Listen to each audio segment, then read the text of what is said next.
मेरे लिए अगर कुछ करना हो तो आपस में बिल्कुल ही झगड़ा नहीं करो, क्यों बड़ा दुख होता है, दारुण दुख हो जाता है। अगर मैं सुनती हूँ कि किसी ने किसी पे बिगड़े, किसी को नाराज़ हो गए, कुछ झगड़ा हो गया, तो फिर मुझे बड़ा दुख होता है। मेरे लिए अगर कुछ करना है तो आपस में बहुत प्रेम करो, बस यही मैं चाहती हूँ। मेरे सब बच्चे आपस में बहुत प्रेम से, सुख से, समझदारी से एक दूसरे का विचार रखे रहें, तो बड़ा ही सुंदर ऐसा हम लोग एक नवयुग तैयार करने वाले हैं। परमात्मा आप सबको सुगति दे।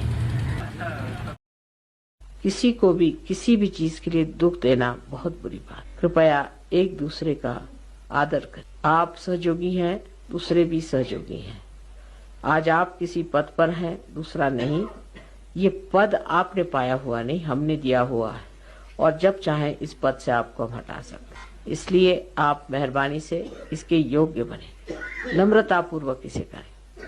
कितने लोगों ने मुझसे शिकायत की है कि माँ हम आप ही के लेक्चर में आएंगे और हम आपके सेंटर पे नहीं जाएंगे। मुझे बड़ा आश्चर्य होता है, हजारों लोग मेरे लेक्चर में आते हैं और क्यों ऐसे खो जाते हैं? तो क्या आप बीच में एक शैतान बन के बैठे हुए हैं? सारी दुनिया ने भी ठग लिया तो कुछ नहीं दिया। आपके ठगने पे सभी चला जाता है, आप किसी को मत ठगिए। इसमें कोई बड़ी भारी बहादुरी नहीं है कि आप बेवकूफी करें। आपने अगर किसी को एक मर्तबा ठगा, उसकी माफी नहीं हो सकती। आपको कोई 1000 बार ठग ले, आपका कुछ नहीं। जो आदमी भोला होता है उसको कोई ठग ही नहीं सकता। ये तो मन के भाव हैं कि इसने इसको ठग लिया, उसने उसको ठग लिया। आप ठग करके क्या इकट्ठा करते? धन। ठगा हुआ धन, दूसरे को ठगा हुआ धन कितना नुकसानदेह होता आपको पता नहीं। अपने देश पर एक बड़ा लांछन है सब जगह। ये बात सच नहीं है। हिंदुस्तान में बहुत लोग हैं ईमानदार, बहुत, लेकिन ये बात सच नहीं है। पर ये बात मैंने देखी है।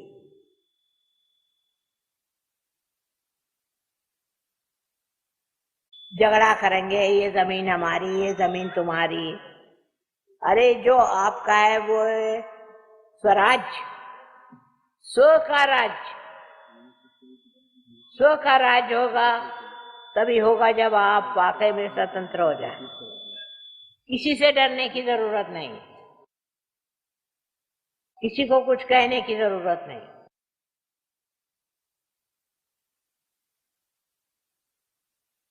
इतने लोगों को देखकर मैं तो हैरान हो गई। मैंने कभी दिल्ली में इतने लोग देखे नहीं थे। इसी प्रकार आप भी समझ लें कि जब आप प्रसन्न होकर मेरे पास आएंगे तो उस प्रसन्नता का ही वरदान आपको, आपकी स्वस्थता, आपकी जो कुछ प्रॉब्लम्स हैं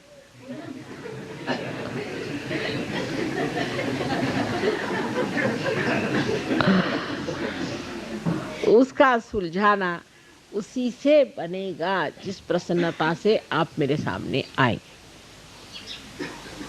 रोने से कभी नहीं काम बनने वाला।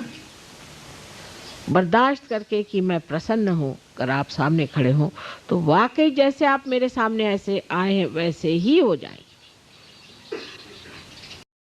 ईसा मसीह भी उसी तरह के हैं कि उन्होंने ये बताया कि सबको क्षमा कर। जिसने तुम्हें तकलीफ दी उसके प्रति तुम गुस्सा करते हो, पर अगर तुम सबको क्षमा करना एक बार सीख लो कि सबको क्षमा कर दी। जिन्होंने उनको इतना अपमान करके, इतना सता करके और सूली पे चढ़ाया, उनके लिए भी उन्होंने परमात्मा से, अपने पिता से कहा कि हे पिता, इनको क्षमा कर दो क्योंकि जानते नहीं हैं कि क्या करें। ऐसे जब ईसा मसीह ने कहा तो आप सोचिए, जिस लोगों ने उनको क्रूस पे चढ़ाया, इतना परेशान कर दिया, उनके लिए भी उन्होंने इतनी क्षमा की वृत्ति ली। सो ये उनका एक चरित्र है, एक स्वभाव है। और दूसरा भी ईसा मसीह का चरित्र ऐसा है कि जब लोग उनके मंदिर के सामने बैठ करके और चीज़ें बेच रहे थे, और वही चीज़ चढ़ाते हैं, जैसे एक नारियल को चढ़ाया फिर लाके उसको बेच। तब उन्होंने हाथ में एक खंडर लेके सबको मारा और कहा कि तुम ये बिजनेस नहीं, we have to know them that this is the divine law. So all of us are now sitting like in a big vimana, like an aeroplane, and we all have to land into the beautiful area. But first of all, we have to develop that humility in your heart. Complete humility and surrender. That's very important. Unless and until you have that humility and surrender in your heart, Guru principle cannot be awakened. First you have to be the disciple and then the Guru. So you have to develop that humility. And that humility comes very easily if you love me, respect me. It's not only love, but respect. That respect has to be there, and then people will respect you. May God bless you.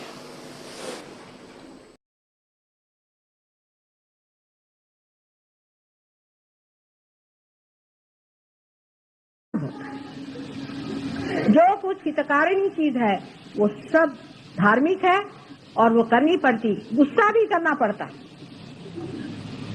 अगर क्रोध नहीं करिए तो भूत भागते नहीं है, कभी कभी चिल्लाना पड़ता है कि भाग जा, तो भागता है इधर, नहीं तो भागता ही नहीं। तो चिल्लाने में कोई हर्ज नहीं, अगर उसी से भागता है, अगर वो गुस्सा ही समझता तो भगाना चाहिए कि क्या नहीं। साहब उसके आगे हाथ जोड़ के थे, भाई तू इसके शरीर को छोड़ दे, मैं बिल्कुल नॉन वायलेंट हूँ, तो किसी तरह से इसके शरीर को छोड़, तो भूत आपके ऊपर भी आके बैठ जाएगा। जहाँ डांटना पड़ता है वहाँ डांटना ही पड़ता है। आप देखिएगा कि पहले तो लोग झाड़ू वाड़ू मारते थे, वो तो छोड़िए, आपका झाड़ू नहीं मारिए, झाड़ू छाड़ लगानी पड़ती। भागते हो कि नहीं भागते हो, तो भाग जाते। कभी कभी कहना पड़ता है कि तुम्हें शाप दे दूंगी अगर नहीं जाओगे तो, फिर बुरिया बस्तर लेकर के चले जाते। आप देखना कभी कभी ये क्या चीजें होती है, ये भी एक देखने की चीज है। कर रहा है, न जाने कौन सा गिल्ट आप लोगों को खोपड़ी पे बैठा हुआ है। अगर हमारे बातचीत में ऐसे कोई बात आई हो तो उसको भूल जाइए।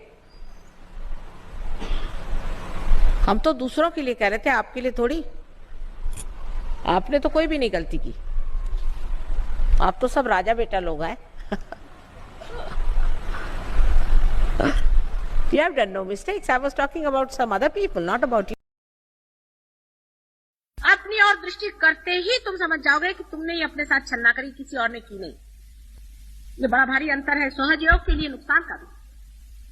अपनी और दृष्टि न रखना ये सहज योग के लिए बहुत बड़ी नुकसान की चीज है। और अपने और उसी मनुष्य की दृष्टि होती है स्वभावता ही, जो जन्म जन्मांतर से खोज रहा, वो जानता है कि मेरी गलतियों की वजह से मैं नहीं पाया था, मैं और गलती नहीं करूंगा।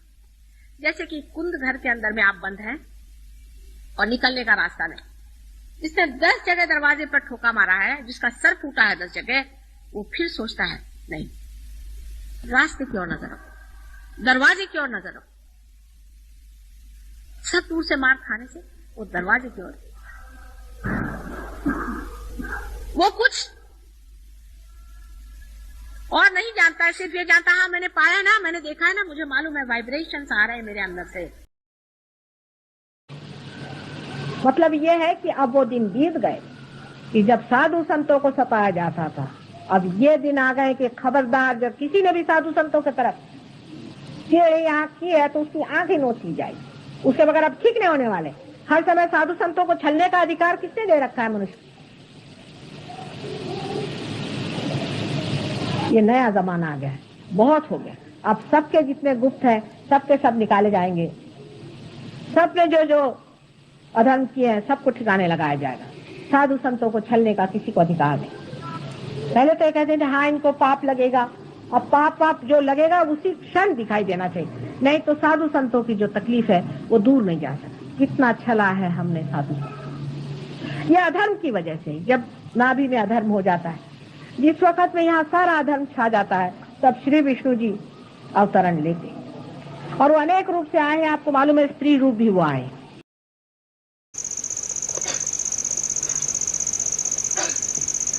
और या तो कोई और बीमारी हो जाए, आज्ञा चक्र की पवित्रता रखनी चाहिए, माने हमारे विचार हमेशा पवित्र होने चाहिए।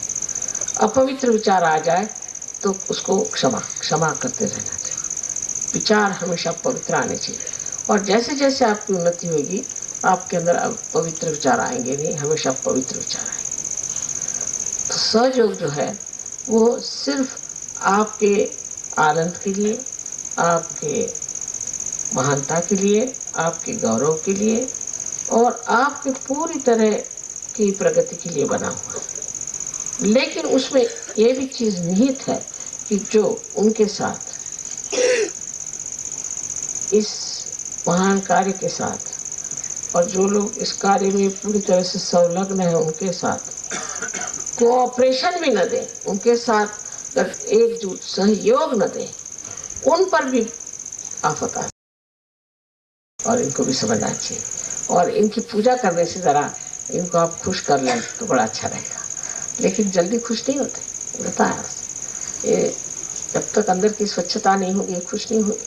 इसलिए अंदर की स्वच्छता हृदय की करके और आज प्रण करके इससे आगे हम कोई सी भी क्षुद्रता को, किसी भी ओछेपन को, छोटी बात को हम बिल्कुल त्याग दें और इनकी महानता और शुद्धता की ओर हम नजर करके इनको अपने आदर्श मान के उस ओर अपनी जिंदगी बनाएंगे। बस यही एक करने से सब हम लोगों का लाभ ही लाभ है। आपको अनंत आशीर्वाद है हमारे, और आप लोग सब आए यहाँ पर इतने प्यार से। सबको वहाँ धन्यवाद तो नहीं कह सकती, पर यही है कि मेरा हृदय भरा हुआ है और इस हृदय में आप सब समाये हुए हैं और मैं आपसे अत्यंत प्यार करती हूँ। नितांत मैं आपको प्यार से देखती हूँ और हमेशा आपके रक्षा की विचार में रहती हूँ। आपके प्रति मेरा पूरा चित्त है, तवज्जो है, और किसी प्रकार की भी तकलीफ हो आप मुझे लिख सकते हैं, पर आप स्वयं स्वच्छ हो जाएं, आप स्वयं शुद्ध हो जाएं और मंगलमय हो करके और इस आनंद को अनंत तक भोगें।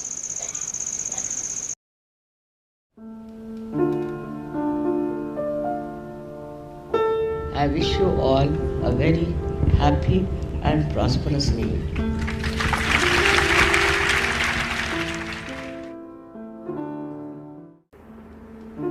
आज नया साल का शुभ दिवस है। आप सबको शुभ आशीर्वाद।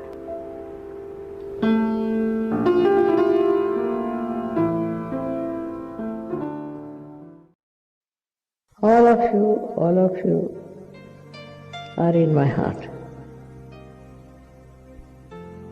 and I love you very much, and I want you people to come as soldiers to fight with me. It's possible